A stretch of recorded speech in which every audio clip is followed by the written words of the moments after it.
lama nggak upload video-video horor atau video-video news ya. Dan kali ini ada teman saya yang ikut gabung di sini. Boleh dikatakan podcast ya podcast, boleh dikatakan ngobrol receh ya ngobrol receh, tapi ngobrol receh aja. Iya ngobrol receh lah ya. Tentang apa saja yang lagi ini. Pertama aku mau kasih informasi ke teman-teman konten update data terupdate COVID-19 di Kabupaten Pemalang dari infocorona.pemalangkap.go.id. Ini satu website yang kontennya itu data-data orang positif, ODP dan PDP nih. Iya. Percaya nggak sama datanya? Waduh, pertanyaan langsung menusuk. Langsung menusuk.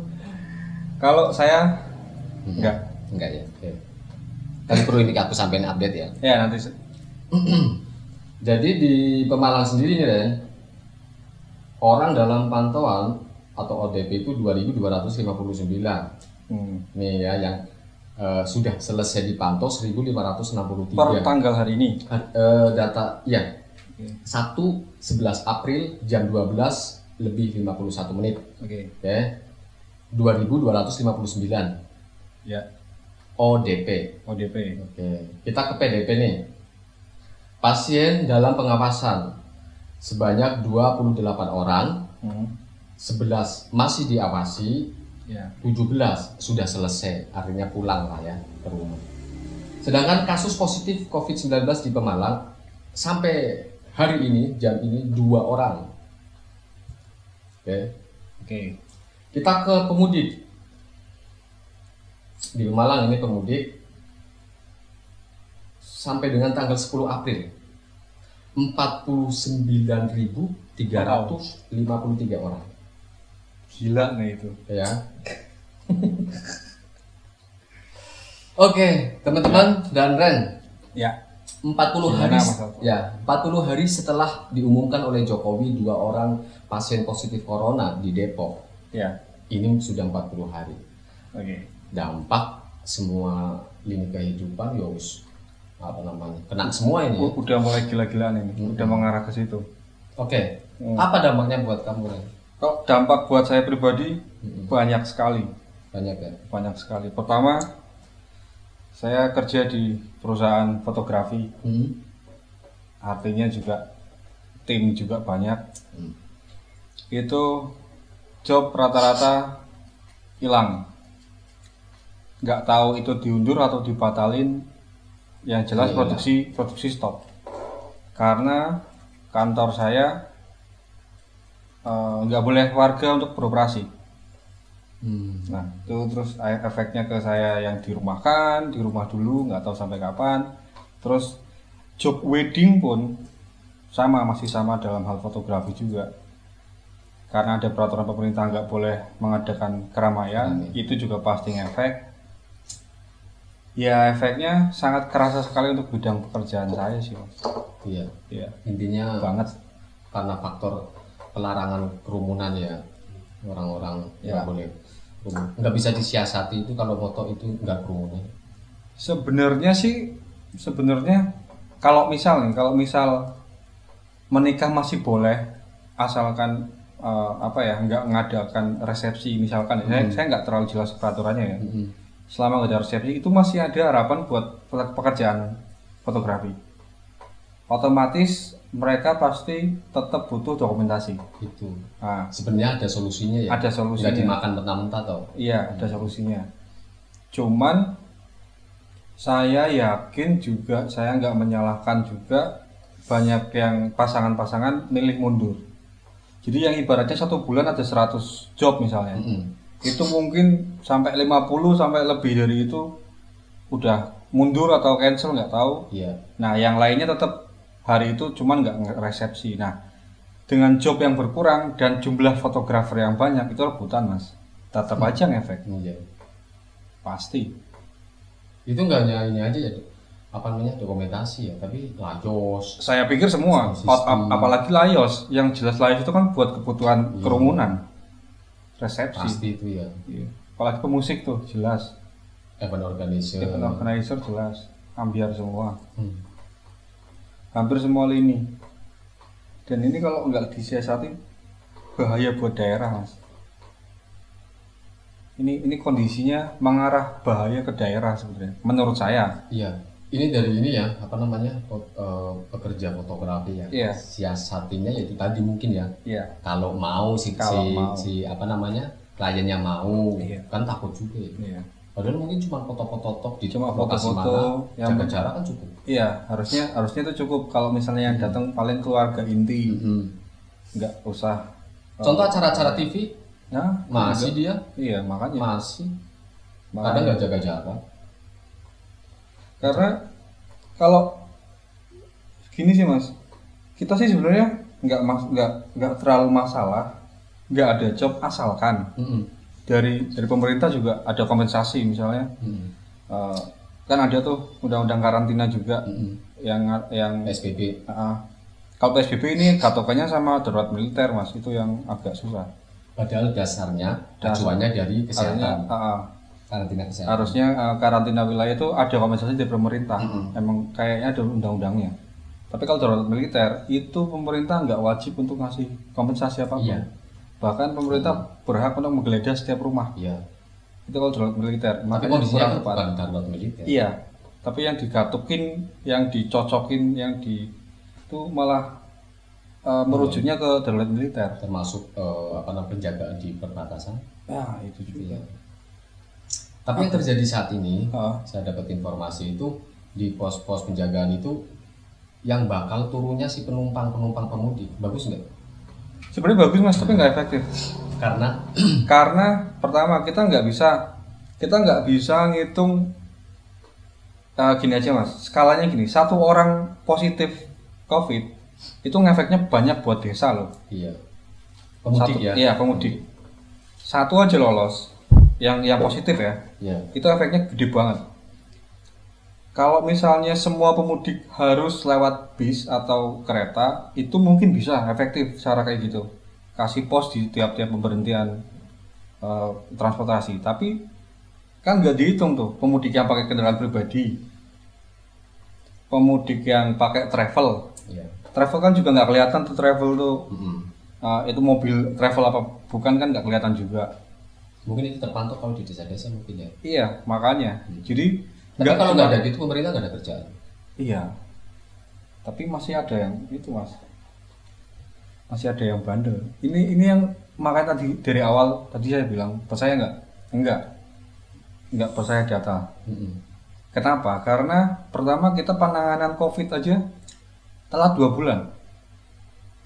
Di sisi lain negara-negara udah pada geger, pejabat-pejabat kita malah bilang Indonesia kebal. Itu kita telat 2 bulan loh. Iya. Padahal prediksi dari WHO atau siapa saya lupa, itu Indonesia tuh udah pasti masuk. Ya. Itu kita masih santai-santai malah ngasih 70M buat influencer pariwisata. Artinya banyak. Wah itu blunder sekali, blunder. Jadi dari situ udah jelas tuh kita pasti kecolongan entah 1, 2 orang, 3 orang kecolongan. Yang kedua alat rapid test kita terbatas. Tapi rapid test itu nggak jaminan. Itu juga nggak jaminan kan. Nah, kadang juga ada, apalagi sekarang COVID-nya ada yang tanpa gejala. OTG. Orang tanpa gejala. Iya. Itu lebih ngeri lagi. Ini sehat ya. Kan nggak tahu kalau kita bawa. Orang tanpa gejala. Iya. Kamu setuju nggak Ren? Aku bilang seluruh warga negara Indonesia itu ODP. Sebenarnya kalau misalnya sekarang dibilang setuju atau enggak, kita terlalu dini sih. ODP ya? Iya, ODP itu terlalu dini. Kalau saya sih harusnya ODP. Karena seluruh warga negara Indonesia saat ini lagi dipantau. Disuruh-suruh cuci tangan, disuruh-suruh bersih. Iya, kalau cara penanganan harus mikirnya kayak gitu. Kita seolah-olah memang positif. Nah, itu memang cara penanganan buat aman kayak gitu. Cuman kalau bicara seluruh rakyat Indonesia itu harus ODP, itu berarti ada kewajiban-kewajiban tertentu dari masyarakat Indonesia yang mau nggak mau disamaratakan. Padahal itu nggak bisa. Ngerti nggak maksudnya? Jadi gini, misal ada satu daerah yang memang nggak terkontak apapun, dalam arti apa ya? nggak ada warganya yang dari zona merah misalnya, memang itu terisolasi dan sebagainya, itu kalau udah dikasih ODP dan itu harus pakai masker dan lain sebagainya, itu kan juga apa ya, harus jaga jarak, itu kan juga pasti ngefek. Itu pun kalau kebijakan pemerintah sampai ke daerah itu. Kalau informasi sampai gitu. Jadi nggak masalah sih kalau semuanya dianggap sebagai ODP, asalkan tujuannya positif. Oke, Mas Tarto. Sampai kemana tadi ngobrolannya? Tadi sampai penolakan jenazah. Penolakan jenazah. Faktornya apa, Boy? Karena ketakutan. Menurut saya ketakutan. Karena ya nggak beralasan. Ya. Karena kekurangan informasi itu menurutku faktor penentu terjadinya penolakan. Iya. Apapun alasannya menurut aku salah. Apapun alasannya itu salah. Soalnya udah dijamin aman sama yang kompeten di bidangnya, tapi nolak tuh ya wagu sih. Mungkin solusi terakhir, bukan solusi terakhir, solusi kalau teman-teman menemui situasi seperti ini langsung aja lapor pihak yang berwenang aja. Bagaimana penanganannya si polisi ketika menghadapi masa seperti itu. Iya. Soalnya sangat merugikan sekali Mas, melasna korbannya. Terus sampai itu orang Mas, sampai tahu nggak yang paling asu dari pandemi gini ya maksudnya kontroversi gitu ya. Nggak cocok gitu maunya nggak masuk kebijakan seseorang, kebijakan lembaga di saat pandemi seperti ini. Menurut sampean yang Mas Tarto pengen ngomong kudu ora kayak gini. Ini enggak kayak gini harusnya. Yang pertama tadi ya dari masyarakat tadi udah dibahas masalah jenazah. Kalau dari pemerintah saya agak yang ini penjara dikeluarin itu sih. Para napi dikeluarin. Itu aku kurang informasi kalau itu. Jadi masih sebenarnya saya nggak terlalu respon, nggak terlalu memahami patokan apa aja yang bisa digunakan napi itu harus keluar atau enggak. Sama aku juga kurang. Itu saya pikir harusnya itu ada patokannya, ada aturan-aturannya yang ketat. Orang napi dengan kondisi, dengan status seperti ini dengan masa kurungan, mungkin masa hukuman sekian boleh dibebasin, tapi enggak, mungkin ada sih. Ya, coba tapi nanti kita beberapa cari. juga setelah keluar masuk lagi Mas, nyolong maning. Aduh, kemarin saya baca itu. Enggak, kita fokus ke alasan si napi itu dikeluarin. Nah itu karena takut penyebaran di penjara. Karena di dalam penjara itu satu sel mungkin terdiri dari nggak ideal.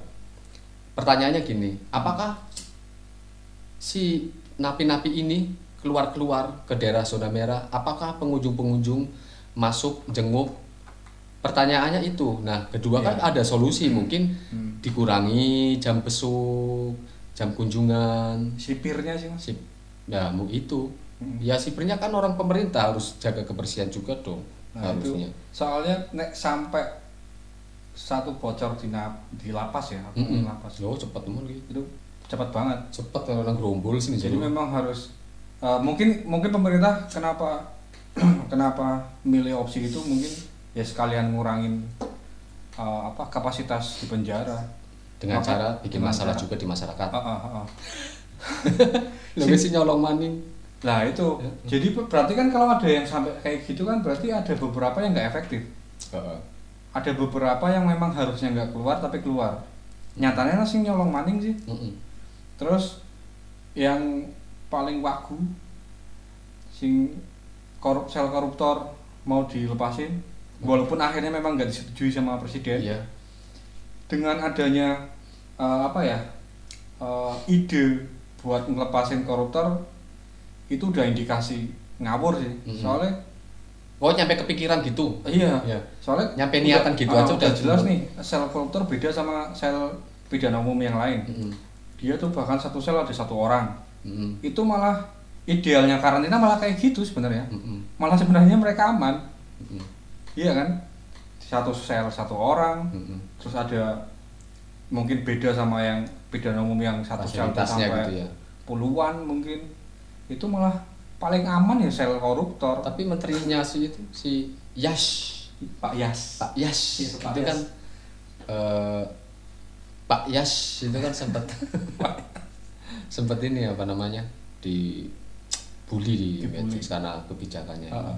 Karena idenya itu kan. Oh. Ya harus itu, malah aku malah seneng Mas. Artinya masyarakat tuh respon Dan ngeh.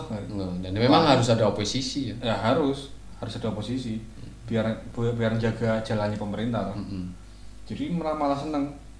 Yang parah lagi di saat pandemi itu malah anggota DPR yang terhormat itu malah Bikin mau apa ngadain rapat pengesahan RUU yang kontroversi juga. rapatnya pakai video conference atau rapat apa itu? Nah, kalau itu kurang tahu, apapun itu dengan caranya apapun itu, di saat masyarakat tuh nggak boleh keluar, ini kayak menggunakan situasi loh, memanfaatkan situasi loh, malah mau ngesahin UU yang kontroversial. Gue ngawur gue, maksudnya sangat ngawur. Kenapa? Karena rakyat nggak bisa ngapa-ngapain. Orang kita demo nggak boleh pasti.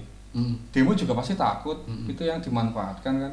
Gue nggak peka sama sekali. Emang undang-undang apa yang rencana? Omnibus Law itu kan masih kontroversi. Itu kayak beberapa peraturan yang saya tahu ya. Yang saya tahu kayak upah per jam. Terus kalau buruh atau buruh pekerja gitu ya? Kerja. Terus kalau mau nebang hutan tanpa rekomendasi dari pihak berwenang langsung aja. Pokoknya mempersingkat birokrasi yang dikhawatirkan nantinya bakalan ngerugiin alam dan masyarakat. Itu parah. Maksudnya wis ngerti masyarakatnya orang lewat tuh malah digunakan kayak gitu. Enggak cocok gitu. Orang masuk ngawur, bodoh. Itu.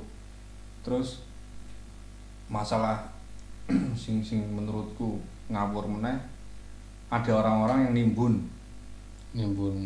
masker dan udah lama ya? Iya udah lama. Cuman kalau sampai sekarang itu masih ada, masih kelangkaan dan sebagainya. Itu entah itu info lama atau enggak, itu kayak ngawur salah gitu ya.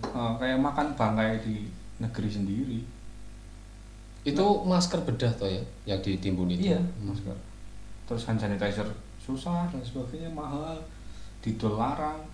Wih ngawur Mas. Wong nek aku ngerti, kalau saya tahu ada yang nimbun daerah saya malah ngongkon memprovokasi massa buat jarah. Mbok piye carane enggak. Lah ngawur kok wong harusnya aja digratisin dari malah ditimbun, ngedol larang. Tapi aku sing melarat toh. Bingung juga nih loh. Ketika masker langka, ketika hand sanitizer langka, tapi di media jual beli online itu banyak orang nawarin. Nah itu mahal-mahal. Apa itu penimbunan bukan? Kalau itu saya nggak berani ngomong. Yang jelas, yang imbasnya sampai sekarang mungkin teman-teman di rumah juga pasti ngerasain nyari masker susah. Sampai gubernur kita Pak Ganjar pun nyuruh kita bikin sendiri. Harusnya nggak sampai segitunya sih. Wong kemarin aja pada kaget kan kalau APD bantuan dari Cina itu ternyata buatan Indonesia. Itu indikasi kegoblokan kita. Pak harusnya nggak sampai kayak gitu. APD kita kekurangan.